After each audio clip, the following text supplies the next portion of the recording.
Well, welcome again to the Great British Woodshop. Today's project is a pergola, and it's going to sit right here in this corner of the garden. Now I'm planning to put a trellis either side and a swing to enjoy those long summer days that we hardly ever get. I got some good ideas for it out at a place called Claydon House in Buckinghamshire. Claydon House has a rich history. It's been home to the Verney family since 1620. And back in the 18th century, Sir Ralph Verney set out to build one of the finest, most lavish country homes in the area. And what you see behind me is only a third of the size of the house he actually built.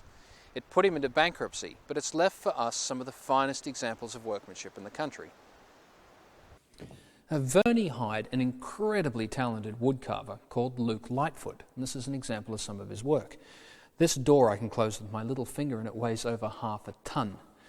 The carvings are mahogany, and it has boxwood and ebony and ivory inlay. And the whole door portal, including the Corinthian columns, is carved out of solid pine. It's quite extraordinary, really, and there are 6 of these in this room alone. And this is Lightfoot's pièce de résistance, the finest parquetry staircase in the whole of the British Isles, made from mahogany, boxwood, ebony and ivory. And it's called the singing staircase because when people would walk up, the balustrade would vibrate and the ears of corn would sing. And this is the Chinese room, and the centerpiece of it is this magnificent pagoda. And in the second half of the 18th century, it became incredibly fashionable to have anything Chinese. And this is as fine an example as you're ever going to see. And again, it's all Lightfoot. Well, this is the only project in the series that I haven't actually built an original for, and that's primarily because of the cost of the wood. Now, the wood I'm using for this is Californian redwood, also called sequoia, and western red cedar. It's a terrific wood for outdoor projects. It's also terrifically expensive. Now, the wood cost over £700, but I'm going to build one of these, and it's going to last me for a lifetime. Now, I'm not going to build anything as near as elaborate as that piece we saw at Claydon, but there are a few styles in there that I liked that we've carried forward to this project.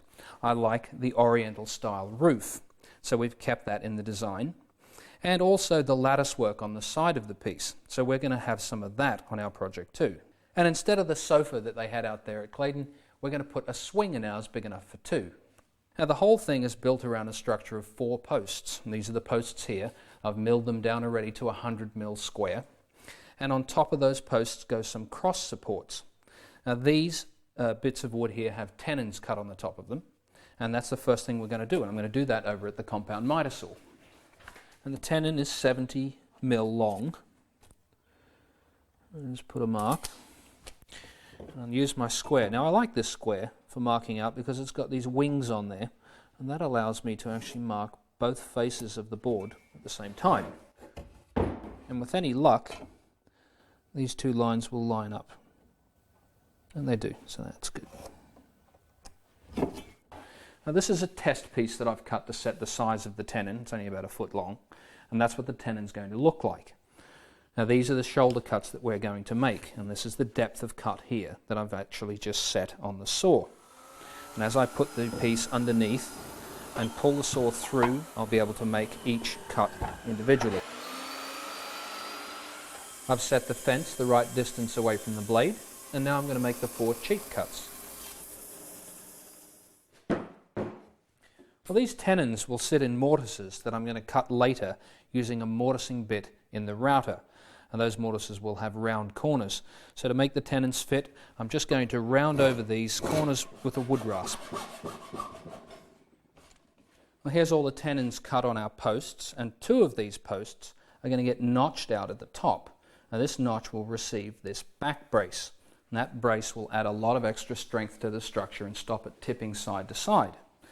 To cut that notch, I'm going to use the router and a mortising bit, but I need a flat surface for the base of the router to sit on to be stable, and I don't have that with a single post.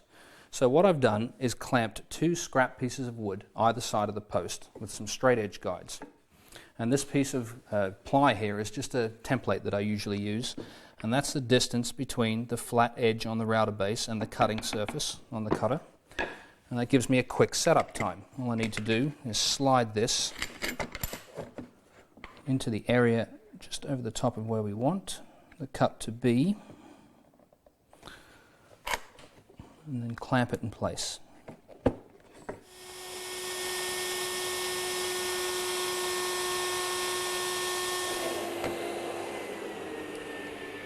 Now with that side removed, I can now move over to the other side, use this straight edge guide, and remove the rest of the material.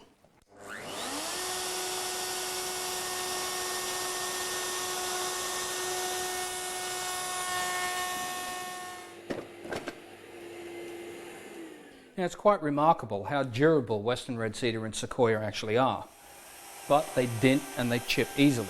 So to prevent anything like that happening to the bottom of the posts, I'm just going to chamfer all sides. Well, the last thing to do to the posts is to put some chamfers down all four sides, purely for decorative purposes. I've lowered the chamfering bit in the router and I've put a line where I want to start the cut and one down there where I want to stop. Well, here's all our posts complete. These two here are for the front. These two are for the back. That's where that back brace goes that we cut just earlier. And the next thing I'm going to do is to cut a mortise in the cross support. And here it is here. That's the pencil marking for the mortise. And I made myself up a little jig for the router. That's how I'm going to cut it. And this will sit just over the top of the pencil marks. I'm just going to line that up by eye. And to just attach this temporarily, I'm going to use some double-sided tape. This is a really handy thing to have around the workshop. I can just position that over the top and hold it down in place. Now the router has been installed with a 20mm bush, and that bush will ride around the inside of this jig. And I've also got an extra long cutter in here, a mortising cutter. And that's because I need to actually cut 82mm deep into this piece of wood. Now one thing about these softwoods is that they're very easy to machine. So I can take about 15mm on each pass on this, which I wouldn't be able to do on a hardwood. And it makes it go pretty quick. Now the next thing I want to do is add a little oriental detail to the end of the cross pieces. And this is another template I've made up out of MDF. I cut a curve on the end of it and sanded it smooth. And I'm going to use this template on both the cross pieces.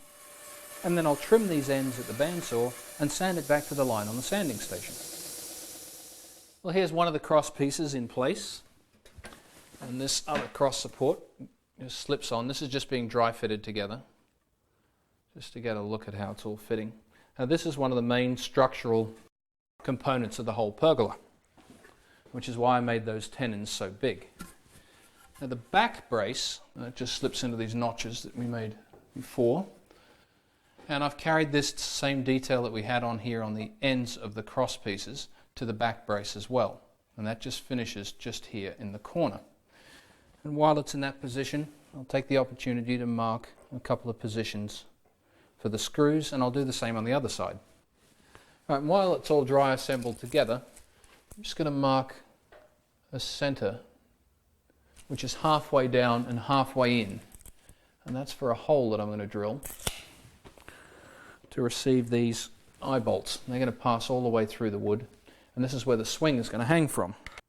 Well, I've got the longest drill bit that I own installed in the drill press, and even at that length I still can't get through this 100mm board because I've reached the limit on the drill press. So what I'm going to do is drill part way down as far as I can, and then I can wind the table up to complete the rest of the hole. Then I'll swap this bit for a 10mm bit and drill it out again so it's wide enough to take the eye bolt.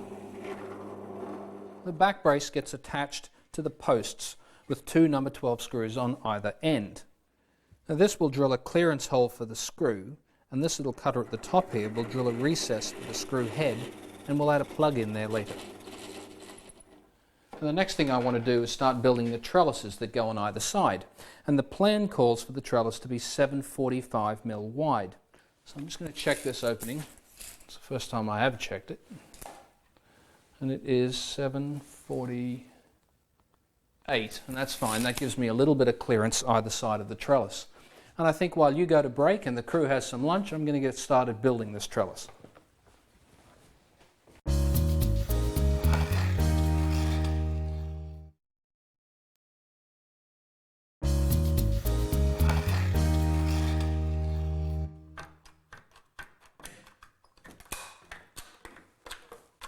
Well, welcome back to the Great British Woodshop. I had a pretty productive break, as you can see. No lunch, but at least I got one trellis made. Now this trellis is made up of a frame around the outside and some vertical and horizontal dividers. The frame is joined in the corners by some rebates, and over here where these horizontal and the vertical dividers join the frame, they're joined in some grooves, and where these two pieces meet, they're joined there with half lap joints, and I'll show you how to build those in a second.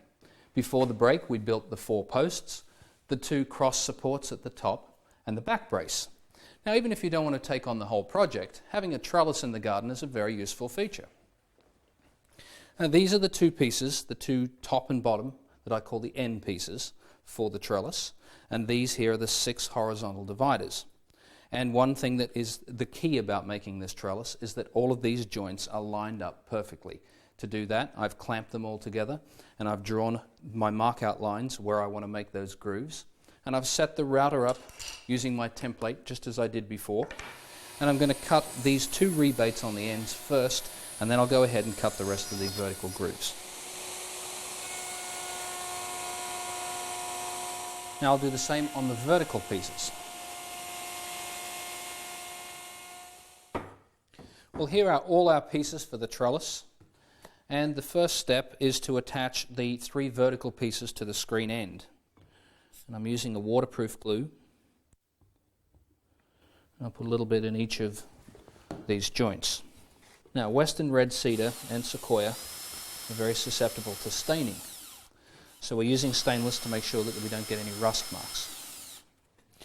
Now, a half lap joint is nothing more than a notch that goes halfway down the distance, the width of the wood, on both sides.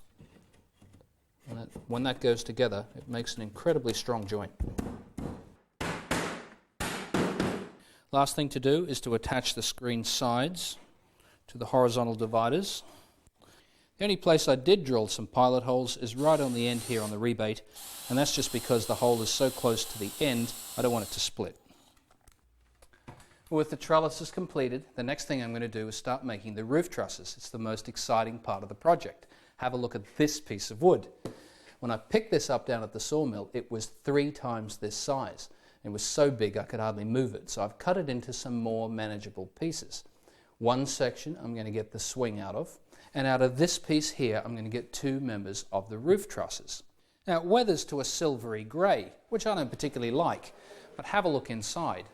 When you cut it open, that's what you get. That's why they call it redwood. There's amazing salmon pink colour in there. Now, to get the best yield in this wood, I've made up a template of the roof truss. This is made out of ply. There's going to be 2 of these. This is what the roof will actually look like, and it'll be joined in the centre with a spline.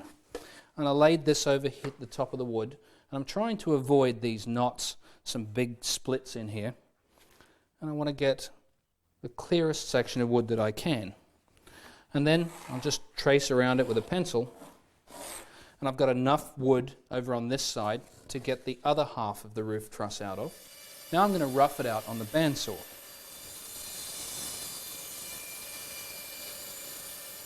With both sides of the trusses roughed out, it's over the jointer for a few passes to smooth down the board, and then through the thickness planer until I take it down to 50 mil. Well, here's the stock. It's been through the thickness planer. It's down to 50 mil thick. And I've attached that template to the top of it temporarily, just with a couple of brads. Now this ply will run on this ball bearing on top of this flush trimming bit.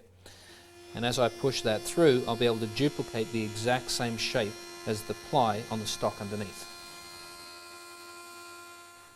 Well, these are the 2 pieces for the truss. And this is where they're going to be joined in here. And I've calculated the angle I need to cut this board at is 25 degrees. And that'll give me the correct pitch that I want for the top of the roof. I've set the compound miter saw up to 25 degrees. But I can't just push this board up against the fence because I'm okay down here on the left-hand side. But up here, I've got no fence. So it's going to be the wrong angle. I'm just going to slide a bit of board in either side. And that'll keep it the correct distance away.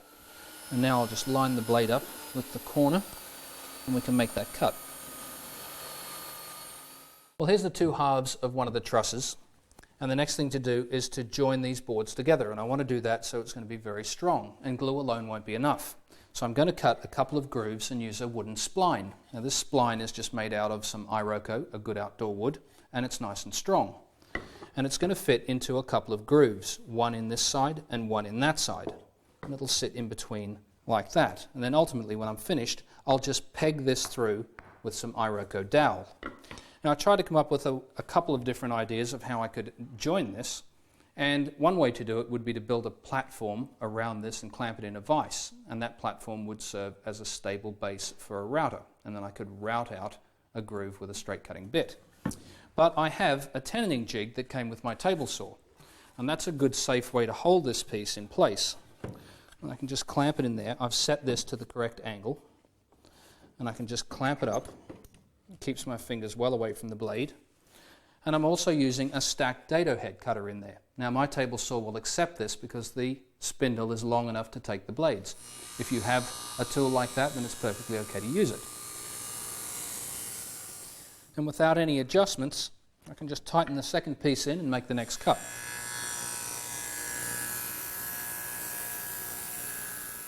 I've cut the spline to the correct width and I've put it in the slot. And I've pulled the whole lot together and held it in place with 4 brads. And I've left the heads of the brads sticking up because I want to pull these out to get some glue in later.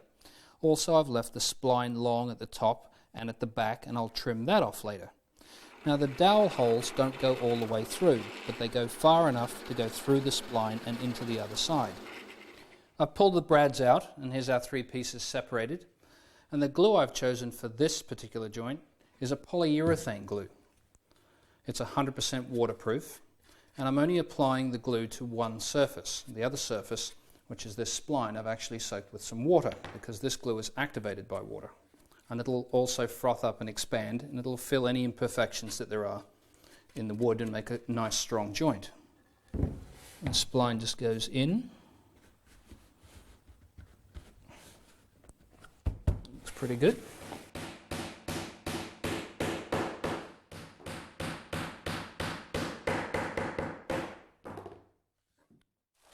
Well, as you can see, that glue has already started to foam up, and I've just put some paper on the floor in case any drops down. Now let me show you the seat. I've already made a start on it. I've cut some slots in here, and this is the bottom of the seat, and it's going to stop any water pooling on the surface. It'll all just run through. And I did that with a straight cutting bit in the router. And I'm going to do the same thing at the back here.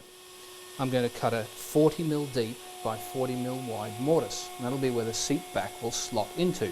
And I'm just going to work backwards and forwards and up and down until I get down to 40mm. Well, I finally got the mortise finished in the seat, and this is the back piece.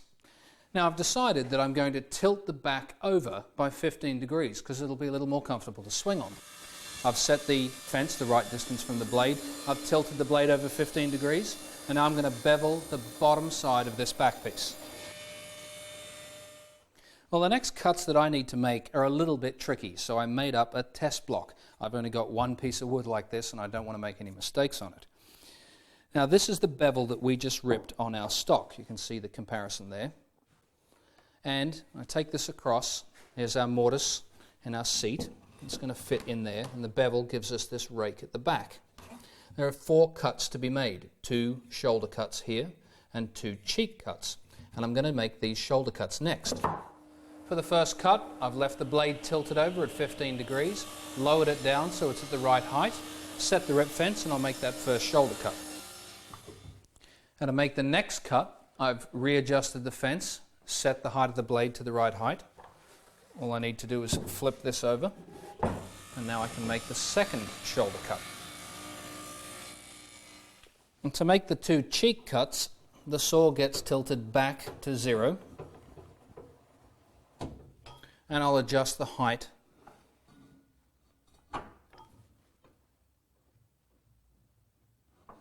so it's 38mm, and that'll just leave me a mil or 2 for some glue at the bottom of the mortise.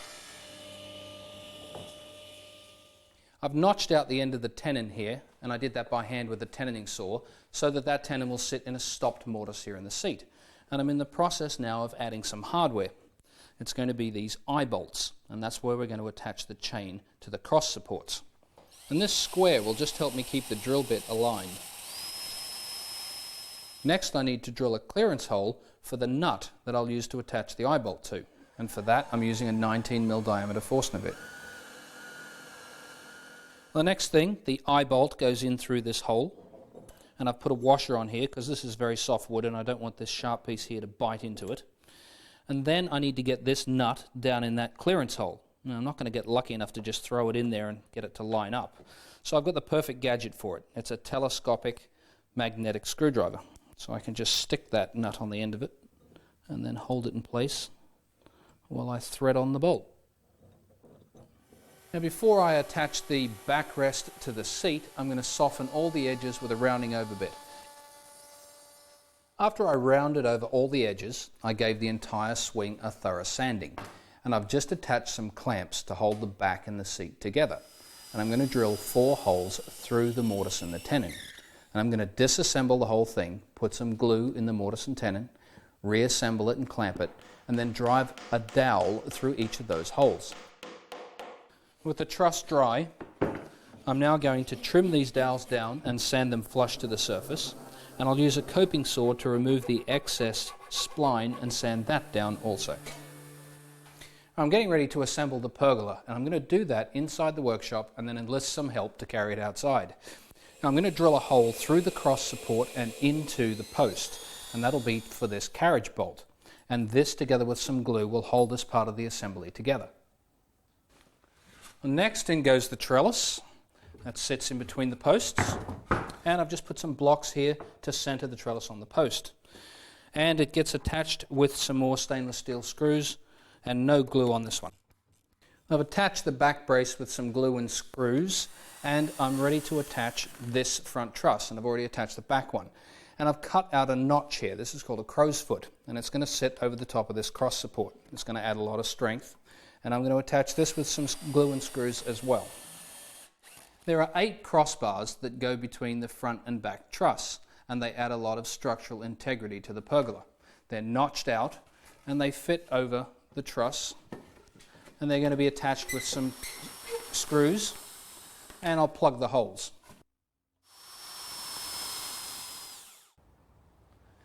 Well, it's finally finished, and I'm really pleased with how it turned out.